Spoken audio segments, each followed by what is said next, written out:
Australian filmmaker Tony Harrington has been in the game for quite some time. Covering action in both the surf and snow domains, Tony started out as a stills photographer, but has since transitioned into documenting adventure stories all over the world. For me personally, the top still photo that I produce tells a story. Whether it be 60th of a second right through to 1,000, 1600th of a second for an action shot. And what I really love about filming is to be able to tell a whole story in one clip, whether that clip goes for 2 seconds or 5 seconds or 8 seconds. That's been not only challenging, but it's very rewarding. I would classify myself as an adventure lifestyle filmmaker. To me, well, most certainly it's all about the end result of high impact action, but you've heard this old cliche, it's never about the destination, it's about the journey. So to be able to film what goes into getting that action is very important. So I've been really conscious on telling a story, putting it together, and what I make, my goal is to remain core to the surf or snow market, but then mainstream with broader reach, you know, to someone sitting down in Idaho or, you know, outback Australia or stuff like that. And we've been kicking a few goals in that way, and that's the way that I've been able to still stay in the game. Created an event in New Zealand, in Wanaka, called the World Heli Challenge. And that's where I've just got, in the first year, 16 of my mates, we all threw $600 on the table each to buy some heli time and create a competition out of it. And that quickly snowballed into becoming one of the biggest and most legendary freeride events in the world. And we're going into 2015 as our 21st anniversary.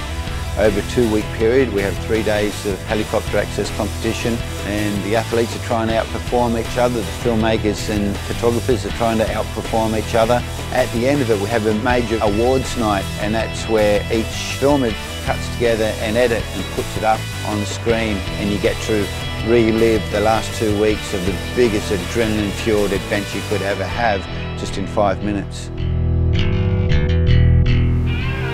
My main focus in surfing is always on, I guess, the more outrageous adventure stuff, whether it be chasing big swells around the world. You know, you've got your key places of Jaws and Mavericks and outer reefs here in Hawaii, but what really gets me going is some of the crazy stuff that we've been doing in Australia, down off the southern coastline. I mean, there's over 5,000 miles of waves which have never even seen a surfer before. And now I've got 2 4-wheel drives and 2 jet skis. So, you know, we're always on an expedition, on a journey.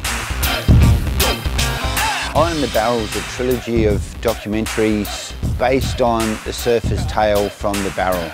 The barrel to any surfer is the holy grail. To be able to hook up with surfers, not only the best in the world, but also the underground, to hear their tales about what the barrel is to them and what it means to them is very compelling. And we've been stoked in what we've been doing for the last 2 years with Eye on the Barrel Volume 1 and Volume 2. And we're currently in production for Eye on the Barrel number 3. And that's all about the surfer's connection, not only with the tube, but what lies below it. I wasn't a photographer to sit back and hopefully work will come to me. I had to go out there and chase it and hunt it. I guess my personal proudest moments in surf photography and filmmaking has been finding brand new waves. I mean, those well-known breaks are amazing to be part of, but for me it's the stuff which is off the grid which really takes the cake. You know, stuff that it's really difficult to repeat. If you're going to be good, you've got to be obsessive. You know, these days, passion alone doesn't make it. You've got to take that extra mile. You just got to hang in there, believe in what you do, and just keep sticking at it. And surround yourselves with the best athletes you can. Be respectful and take that leap of faith.